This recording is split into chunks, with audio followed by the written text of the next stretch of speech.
Bam. Hi, everybody. Welcome to Hot Dad Reads. Hi. It's good to see you all. Hopefully pretty soon we'll be able to leave Twitter. Got a Blue Sky invitation, so I'm going to figure that out in a little while whenever that becomes a real life thing. And I just don't really trust Threads. It just looks like, I don't know. I don't want to give Mark Zuckerberg any more of my stuff. I already have an Instagram account, so it's like, why?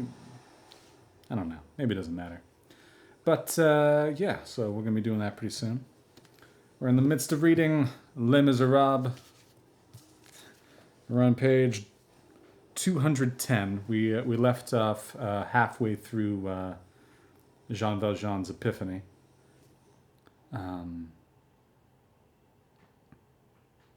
Yeah, a little bit of stormy here where I'm at now, so hopefully we should be stream shouldn't be interrupted, but that'll be fun. But yeah, Hot Dad Reads. We got our Patreon over here. You can always head to the Patreon if you want to. Gotta wake up. I took a shower. Head on over to the Patreon if you want to support the stream. We've got several tiers. You know, all the lower tiers are involved in the upper ones, so you can get as much or as little as you want. But hey, even at the minimum, you get access to the super secret Saturday Shakespeare stream. We're still reading Julius Caesar. It's been a little bit since we've had another one of those, but hoping to have another one pretty soon.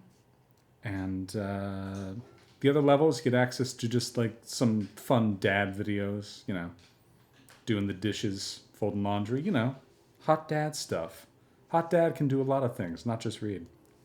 $15 level, you get access to everything that we've read so far, which includes Pride and Prejudice, Much Ado About Nothing, War of the Worlds. So you'll be able to, for only $15, get access to quite a lot of audiobook material and my fun stories. And at the top tier, I'll read something that you've written. So if you have a book, a song, a novel, an autobiography, a poem, a play, whatever it is, you want to get it in front of an audience, get it on the internet, you can sign up and I'll read it.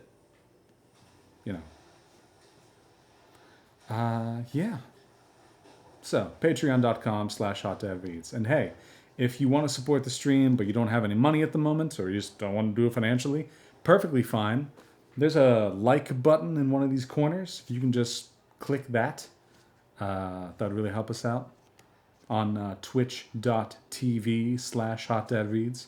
It's like a little heart or something, I don't know. But the more followers that we have, the better that's going to be, and then we can monetize the stream.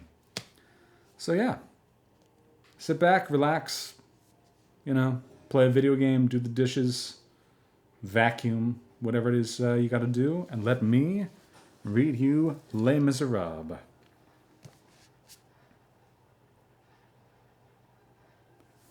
I don't remember precisely where we left off, so I'm just going to kind of jump in here.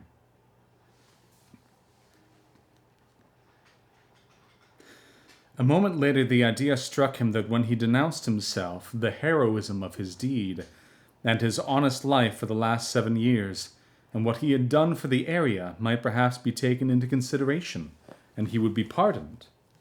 But this notion faded very quickly, and he smiled bitterly, reflecting that the theft of 40 sous from Petit Gervais made him guilty of reoffending, that this incident would surely be raised again, and under the terms laid down by the law, would make him liable to penal servitude for life. He turned his back on any illusions, detached himself more and more from this world, and sought consolation and strength elsewhere. He told himself he must do his duty, that maybe he would be no worse off after doing his duty than after shirking it, that if he didn't interfere, if he stayed in Montreuil-sur-Mer, his prestige, his good name, his good works, the respect and veneration in which he was held, his charity, his wealth, his popularity, his virtue would be dependent on a crime. And how could his pleasures in all these blessed things not be tainted by their association with this hideous thing? Whereas if he made his sacrifice, it would bring to the prison hulks, to the pillory post, to the iron collar, to the green cap, to the unceasing toil and the pitiless shame, a touch of the sublime. Finally, he told himself it could not be helped. Such was his destiny. He had no authority to upset the arrangements made on high, that in any case there was a choice to be made, outward virtue and inward loathing, or inward saintliness and outward ignominy. Though his courage did not falter, brooding over such dismal thoughts tired him. In spite of himself, he began to think of other things, unimportant things. The veins in his temples throbbed violently. He went on pacing to and fro. Midnight struck, first at the parish church, then at the town hall. He counted the 12 strokes of the 2 clocks, and compared the sounds of the 2 bells. He was reminded that a few days previously he had seen an old clock for sale at a scrap merchant's, on which was written the name Antoine Albin de Romainville. He felt cold. He lit a small fire. It did not occur to him to close the window. In the meantime, he had relapsed into his stupor. He had to make quite an effort to remember what he had been thinking about before midnight struck. Finally, it came to him. "Ah, yes," he said to himself. "I had made up my mind to denounce myself." And then, all at once, he thought of Fantine. "Wait," he said, "what about that poor woman?" Now a feverishness erupted. Fantine, suddenly coming to mind, was like an unexpected array of light. It seemed to him that everything around him looked different. He exclaimed, "But I've only considered myself till now. Whether I should remain silent or denounce myself, hide myself or save my soul, be a contemptible and respected magistrate or a vile and venerable convict, it's just me, all the time. But good God, either way, it's egotism. Different forms of egotism, but egotism all the same. Suppose I gave some thought to others. The supreme godliness is to think of others. Now let's consider the matter. If I'm removed, excluded, forgotten, what will happen as a result? Suppose I denounce myself. I'm arrested, this Champmathieu is released, I'm sent back to the prison hulks, that's fine, and what then? What happens here? Ah, here we have a community, a town, factories, an industry, workers, men and women, aged grandfathers, children, poor folk. I've created all this. I sustain all this. Wherever there's a smoking chimney, it is I who have put the log on the fire and the meat in the pot. I've created wealth, commerce, credit. Before me there was nothing. I've improved, revitalized, regenerated, invigorated, stimulated, enriched the whole countryside. With me gone, the moving spirit's gone. Remove myself and everything dies. And this woman who suffered so much, whose merits in her downfall are so great, and I the unwitting cause of all her misery, and the child I meant to go and fetch as I promised her mother, don't I owe this woman something too in reparation for the harm I've done her? If I disappear, what will happen? The mother dies. The child's left to fend for itself. That's what happens if I denounce myself. What if I don't denounce myself? Well, suppose I don't. After putting this question to himself, he paused. He had, as it were, a moment's hesitation and trepidation. But this moment did not last long, and he responded calmly. Well, this man will join the chain gang, that's true. But he's stolen, damn it! It's no use saying he hasn't, because he has. Meanwhile, I stay here and carry on. In 10 years, I'll have made 10 million. I redirect it into the community. I keep nothing for myself. What is it to me? I'm not doing it for myself. General prosperity continues to increase. Industries start up and develop factories, and shops multiply. Families, dozens of families, hundreds of families are happy. The region's population grows. Villages spring up where before there were only farms. Farms spring up where there was nothing. Poverty disappears, and, along with poverty, debauchery, prostitution, theft, murder, all vices, all crimes, and this poor mother raises her child. And a whole community becomes wealthy and respectable. Honestly, I was out of my mind. I was being absurd. Why on earth was I talking about denouncing myself? Really, I must be careful and not do anything hasty. What, because I wanted to play the brave, noble-hearted soul? After all, that's so melodramatic. Because I was just thinking of myself and no one else. In order to save from punishment, a little excessive maybe, but basically justified, some unknown person, a thief, an obvious good-for-nothing, a whole region must perish? A poor woman must die in hospital. A poor little girl must die in the street. Like dogs. This is appalling. And without the mother even seeing her child again. And the child almost not having known her mother, and all for the sake of that apple-thieving old rogue, who surely deserves to be sentenced to hard labor for something else, if not for that. Find scruples that save a criminal and sacrifice the innocent, that save an old vagrant with only a few more years to live, after all, who will hardly be any worse off in the prison hulks than in his own hovel, and sacrifice a whole population, mothers, wives, children. Poor little Cosette, who has no one in the world but me, and there is no doubt blue and cold right now in those Thénardier's Das house. There's another bad lot. And I'd be prepared to neglect my responsibilities to all these poor creatures? And I'd go off and denounce myself? And I'd do something so downright stupid? Let's assume the worst. Suppose there is some wickedness on my part in all this, and my conscience one day reproaches me for it. Resigning myself for the sake of others, to those reproaches weighing only against me, and to this wicked deed that imperils no one else's soul but mine, that's self-sacrifice. That's virtue. He rose and started pacing again. This time he thought he was satisfied.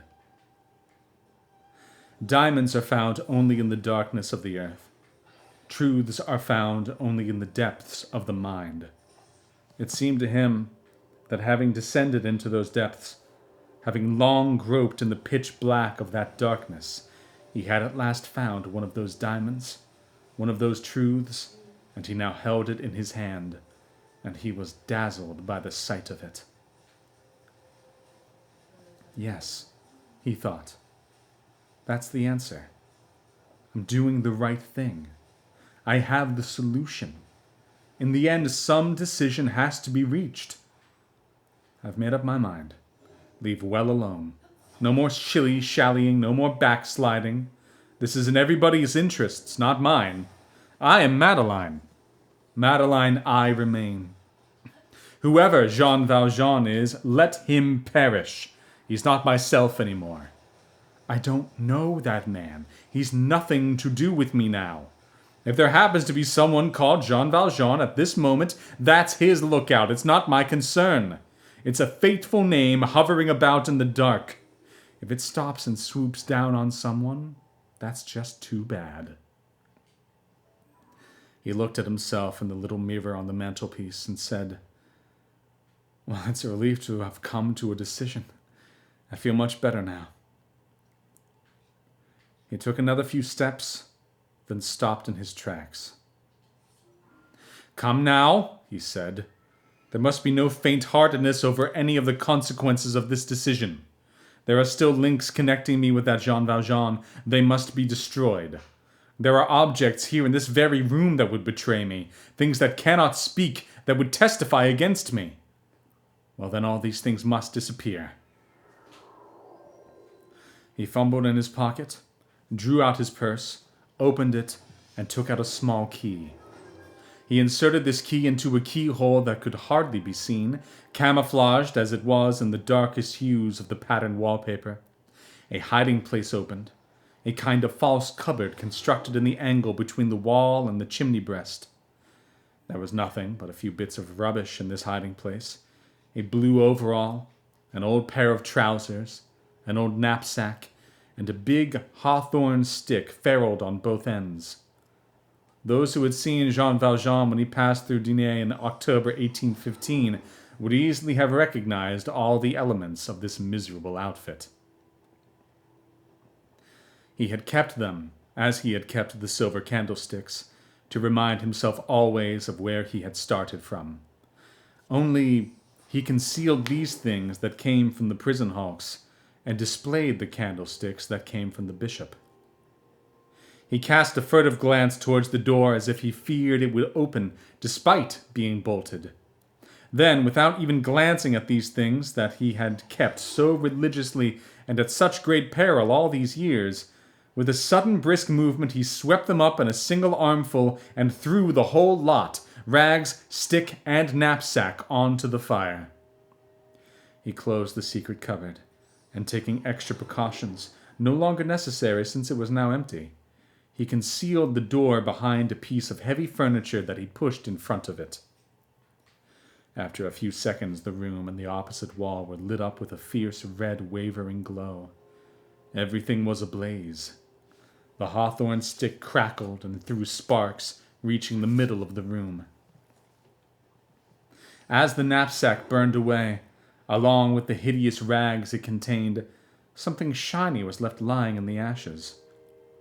Anyone who took a close look would easily have recognized it as a silver coin. No doubt the 40-sou piece stolen from the little chimney sweep. He did not look at the fire, but kept steadily pacing back and forth.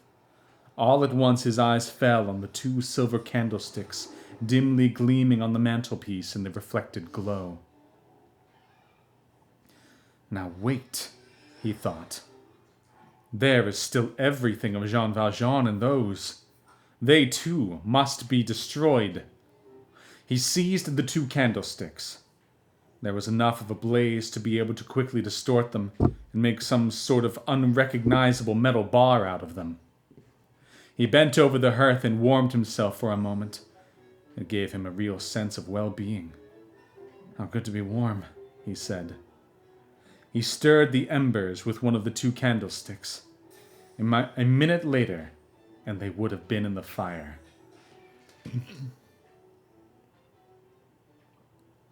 At that moment, he thought he heard a voice cry out within him, "Jean Valjean! Jean Valjean!" His hair stood on end. He became like a man listening to something terrifying. "Yes! Go on! Do it," said the voice. "Finish what you're about. Destroy those candlesticks. Obliterate that memory. Forget the bishop. Forget everything. Ruin that Champmathieu. Go on. That's fine. Congratulate yourself. And so it's settled, resolved, decided. There's a man, an old man who doesn't know what lies in store for him, who's done nothing wrong perhaps, an innocent man to whom your name has brought total disaster, who's burdened with your name as with a crime, who's going to be mistaken for you, who's going to be convicted, who will end his days in abject horror. That's fine. You yourself, be an honest man. Continue as Monsieur le Maire. Continue to be respectable and respected. Enrich the town, feed the poor, give orphans an upbringing. Live happy, virtuous, and admired. And in the meantime, while you're here enjoying happiness and light, there'll be someone wearing your red jacket, bearing your name in ignominy, and dragging your chain in prison. Yes, that's a fine arrangement. Ah, you wretch."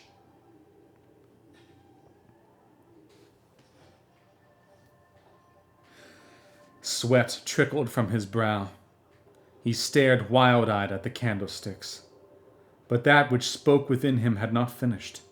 The voice went on, "Jean Valjean, there will be many voices around you that will make a great deal of noise, that will talk very loudly and bless you and only one voice that no one will hear, a voice that will curse you in the shadows. Well, listen, vile impostor.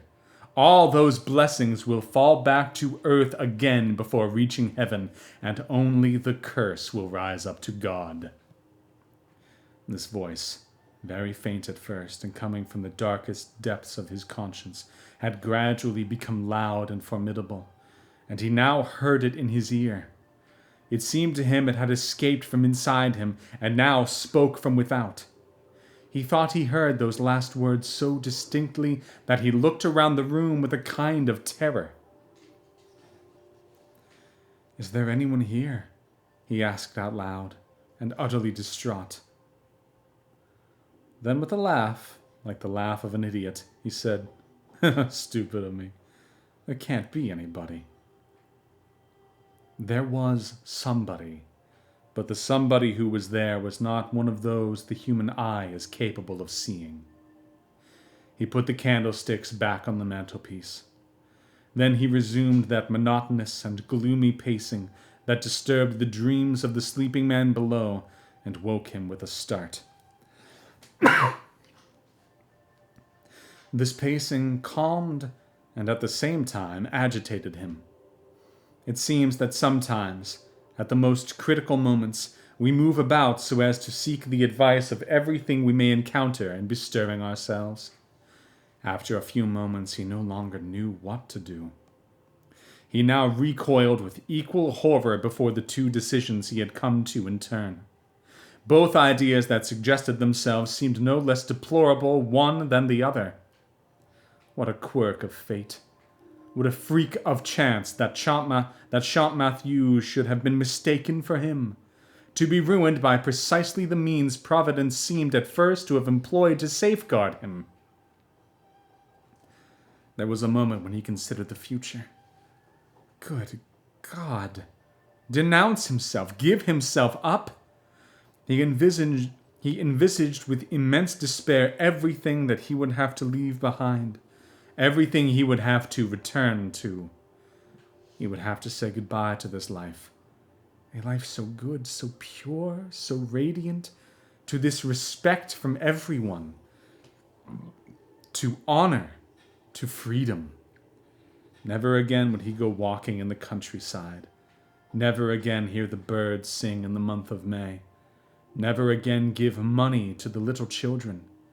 He would never again experience the sweetness of meeting those gazes filled with gratitude and love. He would leave this house he had built, this room, this dear room. Everything seemed delightful to him at that moment. Never again would he read these books. Never again would he write at this dear pine-wood table. His old caretaker, the only servant he had, would never again bring him his coffee in the morning. Good God!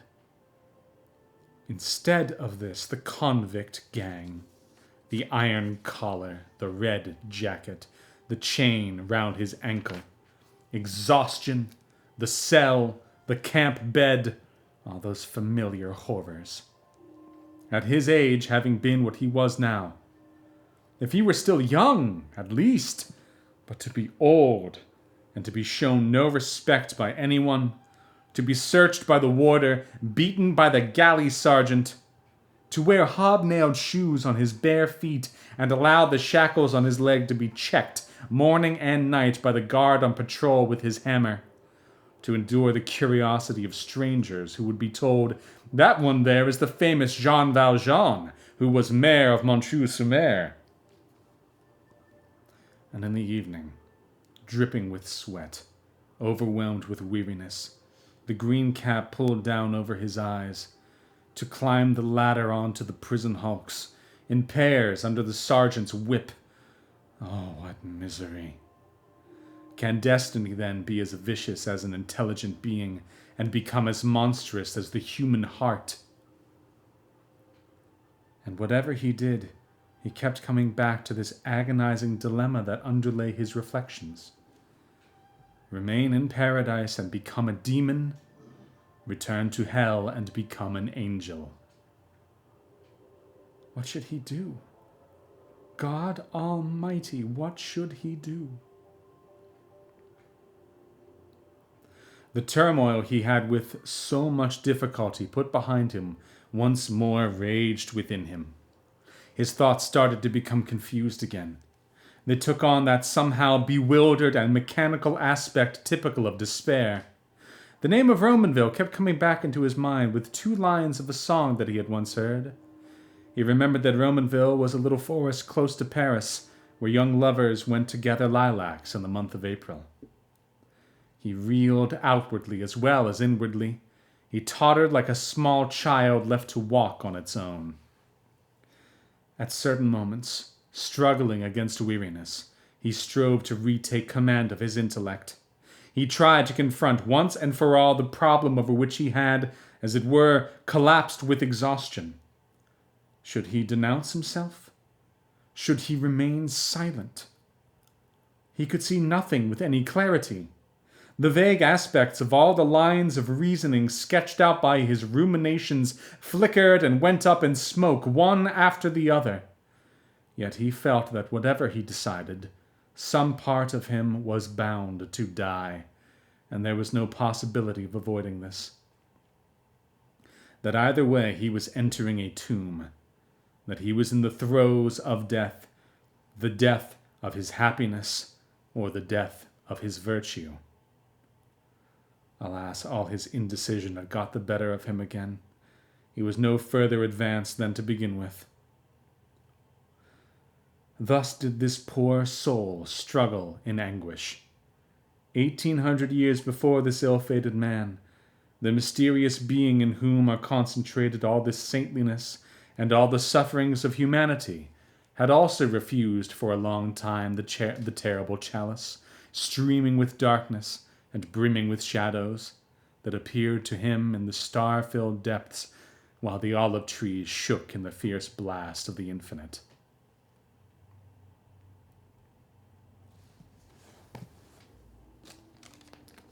New chapter, and I need some water. I had ice cream before I streamed. That was probably a mistake.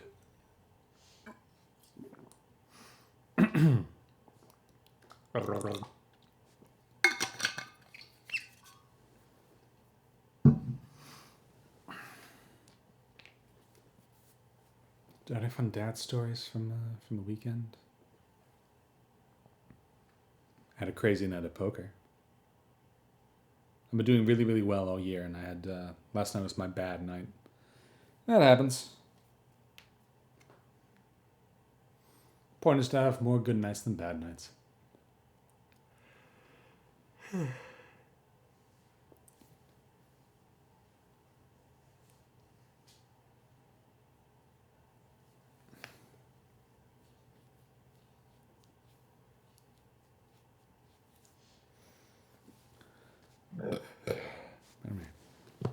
All right, let's keep going.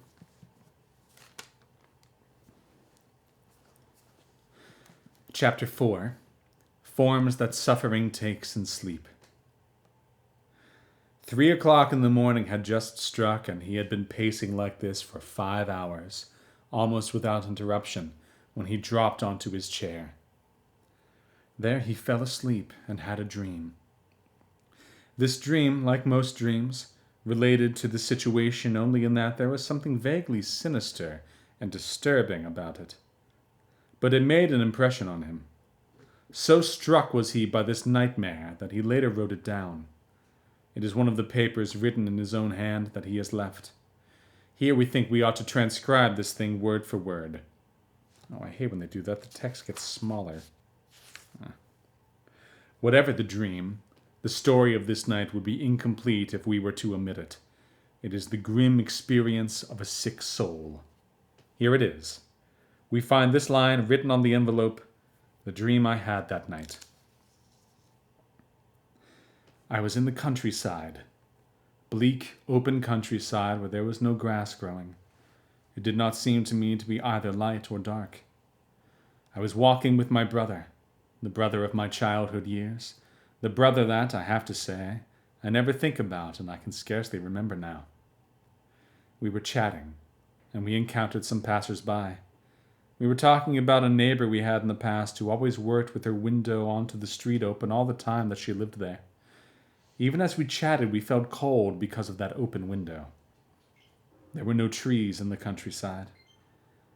I have a hair in my eye.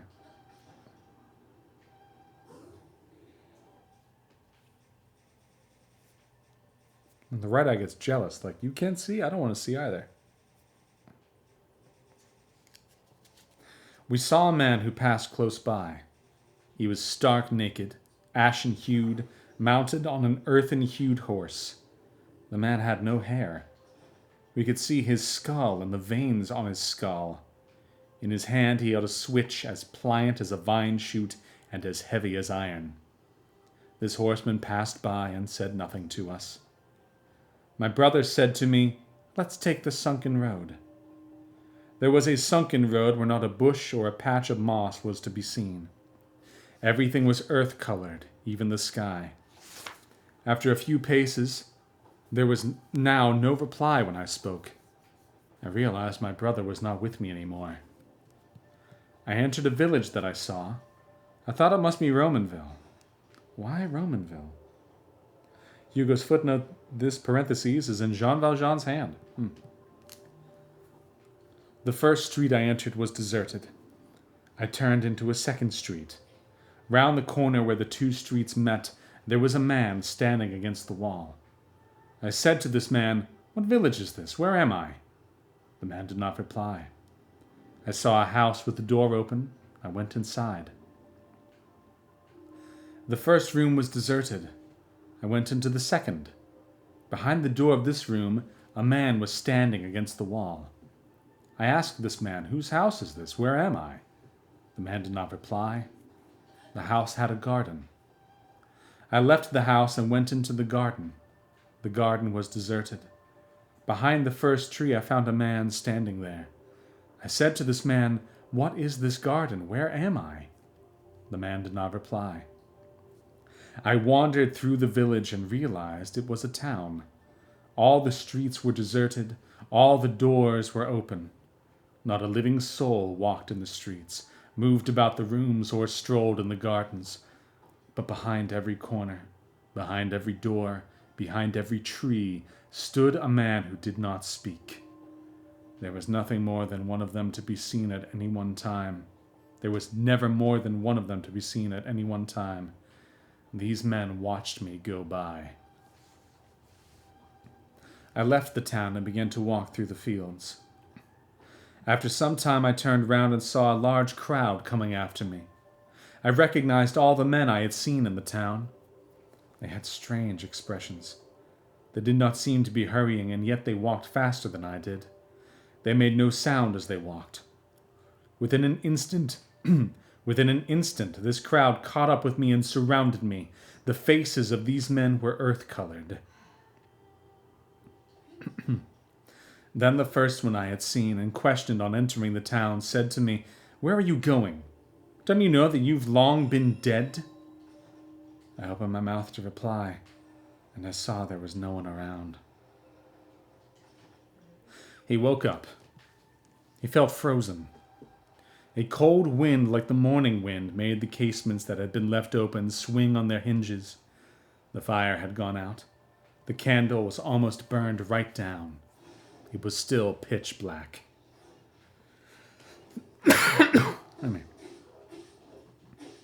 He rose and went to the window. There were still no stars in the sky. The yard of the house and the street could be seen from the window.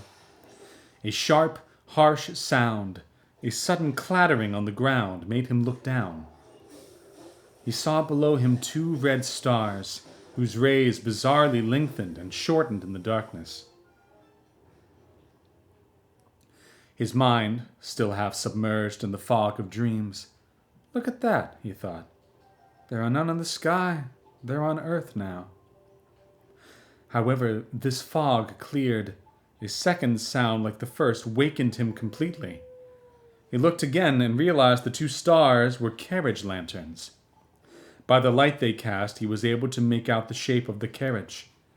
It was a tilbury harnessed to a small white horse. The noise he heard was that of the horse's hooves beating, horse's hooves striking the paving. Pardon me. What's that carriage doing here? He said to himself. Now who would be arriving so early in the morning? At that moment there was a tap at the door of his room. He shuddered from head to foot and cried out in a terrible voice, "Who is it?" Someone replied, "Monsieur le Maire, it's me." He recognized the voice of the old woman, his doorkeeper. "Well," he replied, "what is it?" "Monsieur le Maire, it'll soon be 5 o'clock in the morning." "What's that to me?" "It's the gig, Monsieur le Maire." "What gig?" "The Tilbury." "What Tilbury?" "Did Monsieur le Maire not order a Tilbury?" "No," he said. "The coachman says he's come for Monsieur le Maire." "What coachman?" "Monsieur Scafflar's coachman." "Monsieur Scafflar?" This name made him start, as if a streak of lightning had flashed in front of him. "Ah, yes," he said, "Monsieur Scafflar." If the old woman could have seen him at that moment, she would have been terror-stricken.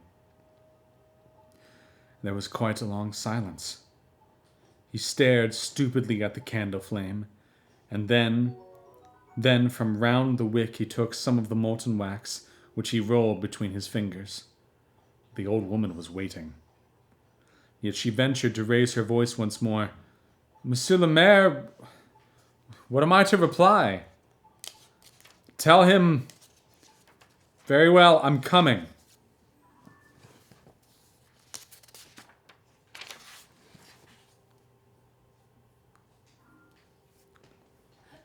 A little more water.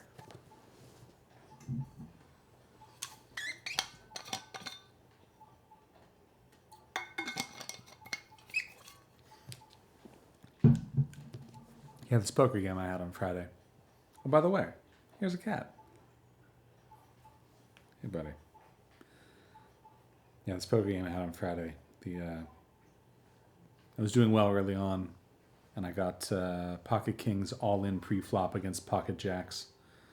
And he got a jack on the river, so, had a rebuy there. Then not long after that, it was a three-way pot. I was all in. It was early. I flopped 2 pair, and I felt good about it. And then the other guy got a straight. So that was too bad. Pardon me. So I had to rebuy again. Then I did well. Like I got back up and down, but it was just, there was a lot of, my kings got cracked again, not for as much. But that was a board where it came up and there were 2 jacks on the board. The other guy began betting into me. I was like, dang it. I called the whole way down knowing, like, he's got a jack. This is dumb. He's got a jack. And he did. He had a queen jack. I was mad. Not like mad, but I was just like, he's not betting enough to really not make it worthwhile. Like, I can afford all of this. Yeah, he got good value. But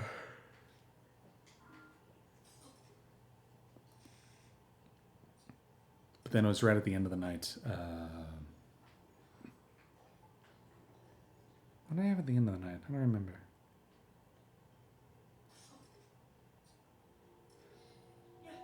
Oh, that was it. I had 9-10 suited. Board comes up. I pair the 10. Then there's and a jack. The 9-10 jack. Then there's a queen. So then I was open-ended for a straight. And then the king comes and I complete the straight. But I have the bottom end of the straight. And we're betting into it. I'm being a little bit aggressive there. And the other guy finally is just like, I guess I'm all in. It was his hesitancy that I was just like... Ugh. I'm like, he could have 2 pair. He could have 3 of a kind. But I bet he has an ace and that he has a better straight. And of course he had the ace. It was the kind of thing where it's like, yeah, this is going to cost me everything. I just won back, but, went for it.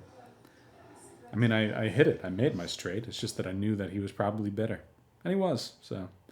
But that's how it goes sometimes. Chapter 5, Spokes in the Wheels. The post service from Arras to Montreuil-sur-Mer was still operated at that time by small mail coaches dating back to the Empire. These coaches were two-wheeled cabriolets, upholstered on the inside in buff leather, with spring suspension and only two seats, one for the postman, the other for a passenger. The wheels were mounted on those aggressive, protruding axle arms that keep other vehicles at bay and are still to be seen on the roads in Germany. Ice cream, man, it tells you. The dispatch box, a huge oblong coffer, was positioned at the back of the cabriolet and formed an integral part of it. This coffer was painted black and the cabriolet yellow. These vehicles, unlike anything today, had something of a distorted, hunchbacked look about them. And when seen going by in the distance, climbing some road to the horizon, they resembled those insects called termites, I believe, with a small thorax and a large abdomen trailing behind. Moreover, they went very fast. The mail coach that set out from Arras every night at 1 o'clock, after the Paris mail had been through, arrived at Montreuil-sur-Mer a little before 5 in the morning. That night, just as it was entering the town, the coach going down to Montreuil-sur-Mer and the Hedsland Road collided at a street corner with a little tilbury drawn by a white horse coming from the opposite direction, which had just one person in it, a man wrapped in a cloak. The wheel of the tilbury took quite a severe knock. The postman cried out to this man to stop, but the traveler did not listen and continued on his way at a fast trot. "There's a man in a devilish hurry," said the postman. The man in such a hurry was the one we have just been floundering in paroxysms and surely deserving of pity. Where was he going? He could not have said. Why was he hurrying? He did not know. He headed on blindly. Where to? Arras, no doubt. But maybe he was also heading elsewhere. Now and then he felt this, and shuddered. He plunged into that darkness as going into an abyss. Something drove him. Something drew him. What was going on inside him none could say. All will understand. What man has not at least once in his life entered that dark cavern of the unknown?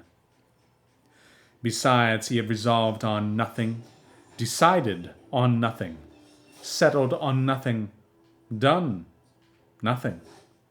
None of the edicts of his conscience had been definitive. He was more than ever in the same predicament as in the very first instance. Why was he going to Arras?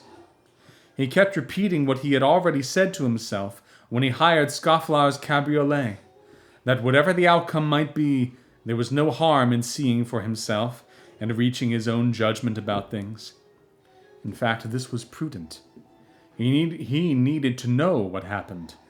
It was impossible to make a decision without having watched and observed. From a distance, you've got everything out of proportion.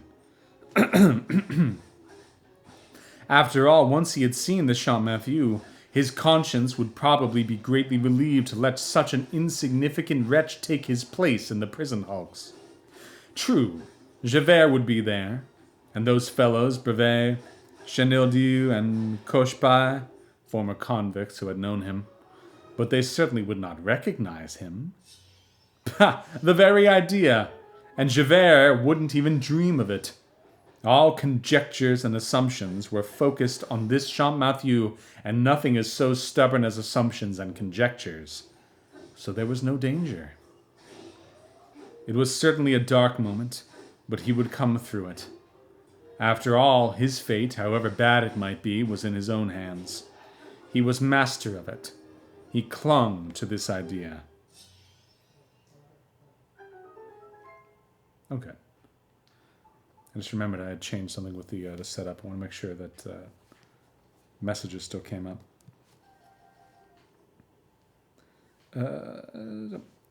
Deep down, to be quite frank, he would have preferred not to go to Arras. Nevertheless, that was where he was going. Letting his thoughts run on, he whipped his horse, which kept up that good, steady, even pace, to cover 6.5 miles an hour. As the tilbury advanced, he felt something inside him receding. At daybreak he was in open countryside. The town of Montreuil-sur-Mer lay some distance behind him. He beheld the whitening horizon. Unseeing, he beheld all the frigid features of a winter's dawn pass before his eyes. This morning has its specters, as well as the evening. He did not see them, but without his being aware of it, and by a kind of almost physical penetration, these black silhouettes of trees and hills added something vaguely gloomy and ominous to his tumultuous state of mind. Every time he passed one of these isolated houses bordering the road, he said to himself, "And yet there are people asleep in that house." The trotting of the horse, the bells on the harness, the wheels on the paving produced a subdued and monotonous sound. Such things are delightful when you are happy, and mournful when you are sad. It was broad daylight when he arrived at Hesdin. He stopped in front of an inn to give the horse a breather and feed it some oats. As Scafflaw had said, the horse was of that small Bolognese breed which is too heavy in the head, too big in the belly, and too short in the neck and shoulders, but with a full chest, a broad rump, lean, slender legs, and a firm foot, an ugly but robust and healthy breed. This excellent beast had covered 12.5 miles in 2 hours and had not a drop of sweat on its rump. He had not descended from the tilbury. The stable hand who brought the oats suddenly bent down and examined the left wheel. "Are you going far like that?" said this man. Almost without emerging from his introspection, he replied, "Why?" "Have you come far?" the man went on. 12.5 miles. "Ah!" "Why do you say ah?" The stable lad bent down once more, remained silent for a moment, staring at the wheel, then straightened up and said, "Because that's a wheel that, like as not, has just done 12.5 miles, but isn't going to do another half-mile for sure." He jumped down from the tilbury. "What are you saying, my friend?" "I'm saying it's a miracle that you've come 12.5 miles without overturning, you and your horse, in some ditch on the highway. Look!" The wheel was, indeed, seriously damaged. The collision with the mail coach had split 2 spokes and gouged the hub so that the axle nut was no longer holding. "My friend," he said to the groom, "is there a wheelwright in this place?" "Certainly, monsieur." "Be so good as to go and fetch him." "He's right here. Hey, Maître Bourgaillard." Bourgaillard. Maître Bourgaillard, the wheelwright, was standing on his doorstep. He came and examined the wheel, and made a face like a surgeon who thinks a limb is broken. "Can you repair this wheel immediately?" "Yes, monsieur." "When will I be able to set off again?" "Tomorrow." "Tomorrow?" "It'll take a full day's work. Is monsieur in a hurry?" "A very great hurry. I must be on my way in no more than an hour." "Impossible, monsieur." "I'll pay anything you like." "Impossible." "Well, in 2 hours, then." "Today's impossible. 2 spokes and a hub need to be remade. Monsieur will not be able to set off again before tomorrow." "What I have to do can't wait until tomorrow. What if you were to replace this wheel instead of repairing it?" "What do you mean?" "You're a wheelwright?" "Certainly, monsieur." "Haven't you got a wheel you could sell me? Then I could set off again at once." "A spare wheel?" "Yes." "I haven't got a ready-made wheel to fit your gig. Wheels go in matching pairs. Wheels aren't paired at random." "In that case, sell me a pair of wheels." "All wheels don't fit all axles, monsieur." "Try, at least." "It's no good, monsieur. I've nothing but cart wheels to sell. This is just a small place." "Would you have a gig to hire out to me?" The wheelwright had realized at first glance that the Tilbury was a hired vehicle. He shrugged. "A fine way you have of treating the gigs you hire, even if I had one. A fine way you have of treating the gigs you hire. Even if I had one, I wouldn't hire it out to you." Well, one to sell, then. No, I haven't. What? Not even a trap? I'm not particular, as you see. It's just a small place. I've got an old calash in the shed there, added the wheelwright, which belongs to a gentleman in town who's given it to me to look after, and only uses it once in a blue moon. I'd happily hire that out to you, but what do I care? But the gentleman mustn't see it go by, and besides, it's a calash. It would need 2 horses. I'll take post horses. Where is Monsieur going? To Arras. And Monsieur wants to get there today? Yes, I tell you. With post horses? Why not? Is it all the same to Monsieur if he arrives at 4 o'clock in the morning? Certainly not. Well, you see, one thing that needs to be said. With post horses, has Monsieur got his passport with him? Yes. Well, with post horses, Monsieur won't get to Arras before tomorrow. We're on a cross route. The relay stations are badly supplied, the horses are in the fields. It's the start of the ploughing season. Strong draft animals are needed, and horses are taken from all quarters, from the post like everywhere else. Monsieur will be waiting at least 3 or 4 hours at every relay, and then you'll be going at walking pace. There are a lot of hills to climb. Very well, I'll go on horseback, unhitch the gig. Someone in the locality will surely sell me a saddle. No doubt, but does this horse accept the saddle? That's true, you've reminded me. No, it doesn't. Well then... But surely I'll find a horse to hire in the village. A horse to go all the way to Arras without a break. Yes. You'd need a horse of a kind we haven't got in these parts. In any case, you'd have to buy it because no one knows you. But you won't find one. Not for sale or for hire. Not for 500 francs or 1,000. What's to be done? Look, the best and most sensible thing is for me to repair the wheel and for you to delay your journey until tomorrow. Tomorrow will be too late. Dear me. What about the mail coach that goes to Arras? When does that come by? Tonight? Both mail coaches do the run at night. The one going there as well as the one coming back. So it would take you a day to mend this wheel? And a good long day at that. With 2 men working on it? With 10 men working on it. What about binding the spokes with twine? The spokes, yes. The hub, no. And anyway, the rim's in a bad state, too. Is there anyone in town who hires out carriages? No. Is there another wheelwright? The stable hand and the wheelwright responded simultaneously by shaking their heads no. He felt an immense joy. It was obvious that Providence was intervening. It was Providence that had broken the wheel of the Tilbury and was preventing him from continuing his journey. He had not given in at the first challenge, as it were. He had made every possible effort to continue his journey.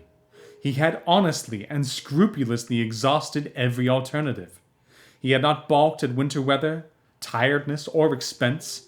He had nothing with which to reproach himself. If he went no further, he could not be blamed any more.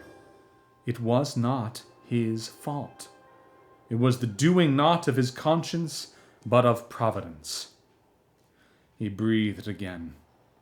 He breathed freely and deeply for the first time since Javert's visit. He felt as if he had just been released from the iron grip that had squeezed his heart for the past 20 hours. It seemed to him that God was now on his side and was coming out in his favor. He told himself that he had done everything within his power, and all he could do now was to go home quietly. If his conversation with the wheelwright had taken place in a room inside the inn, there would have been no witnesses. No one would have heard him. Things would have gone no further, and we probably would not have to relate any of the events of which you are going to read. But this conversation had taken place in the street. Any discussion in the street inevitably attracts a circle of onlookers. There are always people only too willing to be spectators.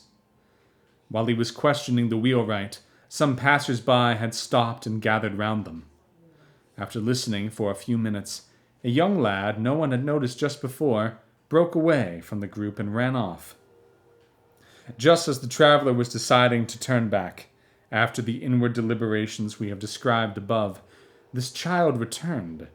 He was accompanied by an old woman. "Monsieur," said the woman, "my boy tells me you wish to hire a gig." These simple words, uttered by an old woman led by a child, made the sweat trickle down his back. He fancied he saw the hand that had released him reappear in the shadows up behind him, ready to recapture him. He replied, "Yes, my good woman, I'm trying to find a gig for hire." And he hastened to add, "But there's none to be had here." "Yes, there is," said the old woman. "Where from, then?" said the wheelwright. "From me," said the old woman. He shuddered. The fateful hand had seized hold of him again. The old woman did indeed have a kind of wicker carriolet. Dismayed that the traveler should escape them, the wheelwright and the stable hand spoke out. It was a frightful rattletrap. It was unsprung, resting directly on the axle. Admittedly, the seats were suspended inside with leather thongs. It let the rain in. The wheels were rusted and corroded with damp.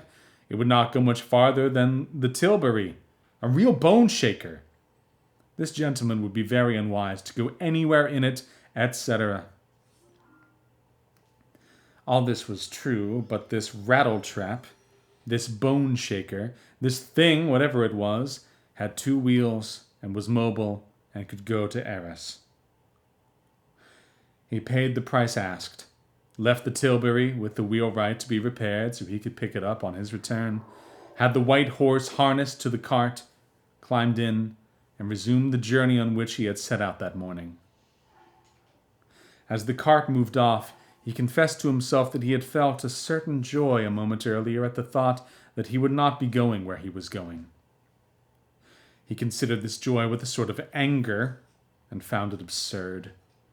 Why feel joyful at turning back? After all, he was making this journey of his own free will. No one was forcing him to make it, and certainly nothing would happen that was not something he wanted.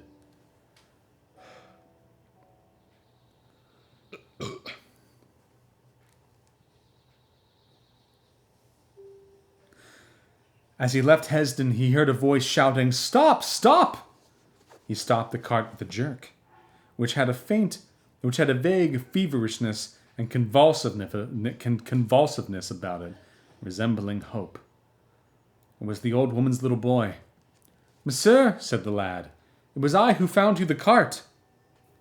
"Well, you've not given me anything." He who gave to all, and so readily, found this claim unreasonable, almost outrageous. "Ah, you, young man," said he, "you shall have nothing." He whipped the horse and set off at a fast trot.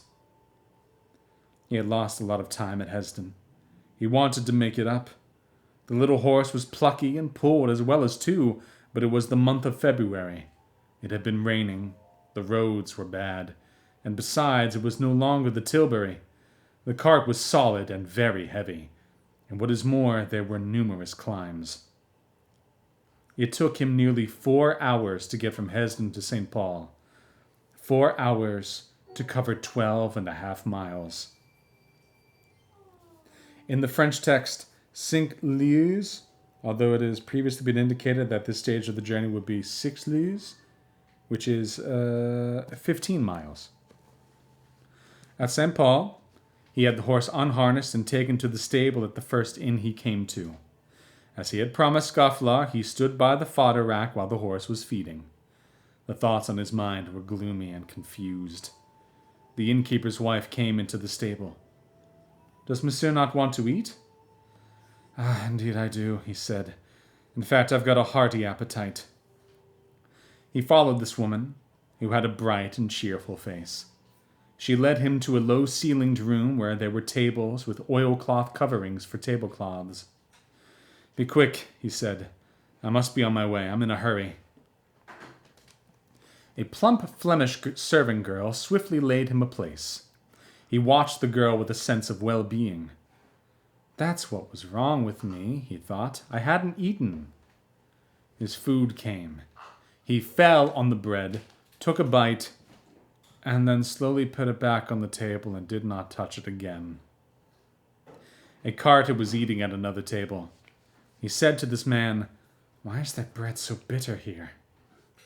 The carter was German and did not understand.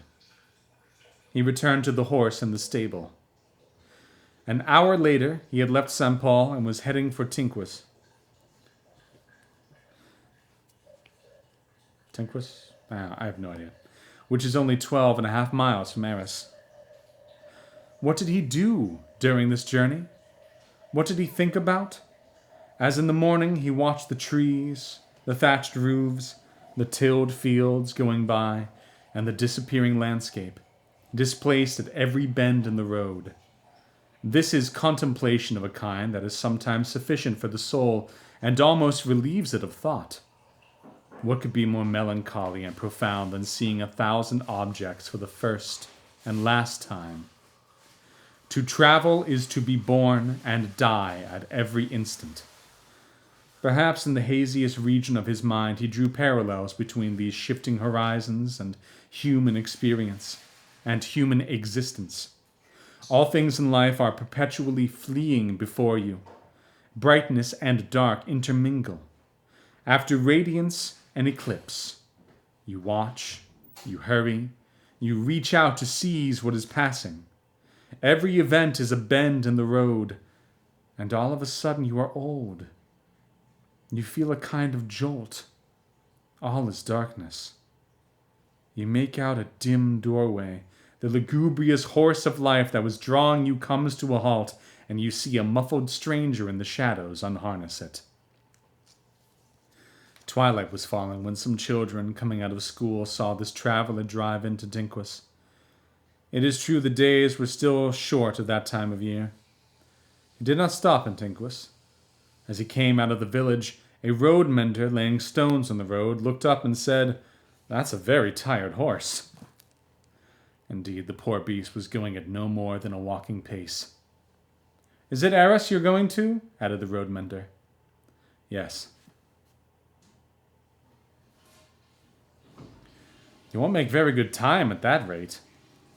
He stopped the horse and asked the road mender, "How much further is it from here to Arras?" "Near enough, a good 17 miles. "How so? In the post book it's marked as only 13. "Ah," replied the road mender. "Don't you know the road's under repair? You'll find it blocked a quarter of an hour from here. Impossible to go any further." "Really?" "Take the turning on the left, which goes to Carency, cross the river, and when you get to Camblin, turn right. That's the Mont Saint-Eloi road to Arras." "But it's getting dark. I'll lose my way." "You don't come from these parts?" "No. And what's more, it's all cross-country. Listen, monsieur," the road mender went on. "Do you want my advice? Your horse is tired. Go back to Tinquis. You'll find a good inn there. Stay the night. Go to Arras tomorrow." "I must be there this evening." "That's different. Then go to the inn in any case and hire a trace horse there. The tracer will guide you cross-country." He followed the road mender's advice, went back, and half an hour later drove past the same spot, but this time at a fast trot with a good trace horse. The horse handler, who called himself a postilion, sat on the cart shaft. All the same, he felt he was running out of time. It was completely dark now. They turned into the country lane. The roadway became terrible. The cart lurched from one rut to another.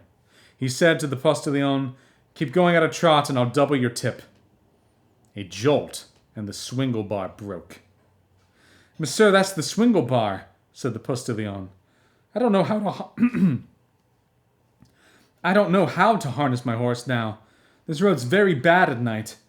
If you'd only go back to sleep at Tinquis, we could be in Arras early tomorrow morning." He replied, "Have you a piece of string and a knife?" "Yes, monsieur." He cut a branch from a tree and made a swingle bar out of it. There was another 20 minutes delay, but they set off again at a gallop. The plain was shadowy. Dark, low-lying patches of fog crept up the hills and broke away from them like smoke. There were pale glimmerings in the clouds. A strong wind blowing in from the sea made a noise in the sky all around like furniture being moved. Everything glimpsed was caught in an attitude of terror. What a multitude of things shudder in these vast exhalations of the night. The cold penetrated him. He had eaten nothing since the night before. He vaguely recalled his other nighttime wayfaring on the great plain outside D. That was 8 years ago, and it seemed like only yesterday. The hour struck in some distant bell tower. He asked the boy, "What time is it?" 7 o'clock, monsieur. We'll be at Arras by 8. We've only another 7.5 miles to go. At that moment it occurred to him for the first time. He found it odd that it had not occurred to him sooner, that all the trouble he was taking might well prove useless. He did not even know what time the trial was. He should at least have inquired about that. It was absurd to keep pressing on like this without knowing whether it would serve any purpose. Then he made a few rough calculations in his head. Usually the sittings of the court of assizes began at 9 o'clock in the morning. It could not take too long, this case. The theft of the apples, that would be very brief. Then it would just be a question of identification. 4 or 5 statements, not much for the lawyers to say. He was going to arrive after it was all over. The postilion whipped the horses. They had crossed the river and left Mount St. Eloi behind them. It was getting darker and darker. We're going to call it there for the night because the voice is dying. That was a good hour.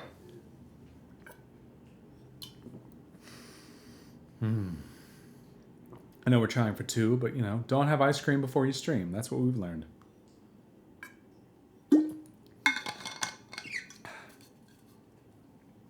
I mean, it was good ice cream. I'm happy that I had it. Also, most likely no stream this Wednesday. Just because I got stuff. Hey, I can announce this now. It's like an official thing. So, if you happen to be in the Pittsburgh area, because of course Pittsburgh Dad, there is the Pittsburgh New Works Festival, and my play got selected. So I'm going to have a one-act play produced with the Pittsburgh New Works Festival. I'm really excited by that. I don't remember the exact numbers. They get hundreds of submissions every year. I don't know how many this year necessarily, but I'm really proud because they only produce, I think, 12 or 15 one-acts, something like that, and I get my play done. So it's coming the end of August. When is it?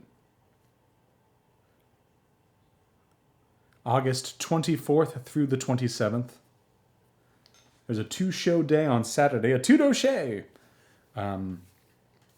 It's being done by a lovely company, a lovely cast. I'm really excited. Yeah. I had a play done by the Pittsburgh New Works Festival before, but it was part of their Lab Work series, which is like the honorable mentions, if you will. It's like, we like this play, but we're not going to produce it. So they do staged readings. And I was grateful enough that the cast doing mine, they staged it. They did the whole thing, no scripts. So that had like 1 or 2 performances, I think. And it won Best LabWorks Production. So, I'm an award-winning playwright already.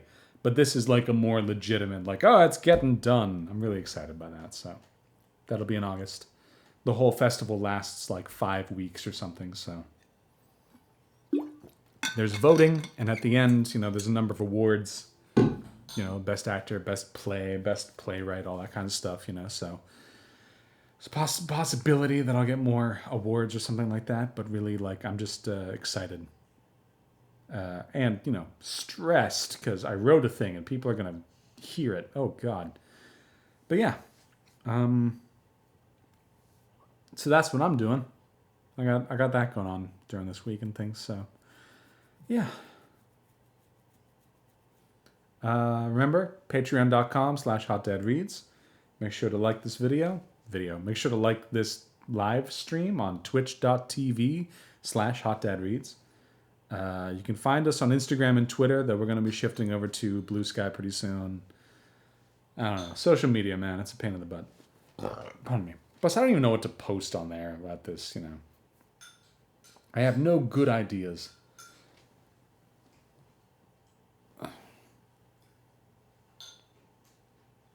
Alrighty.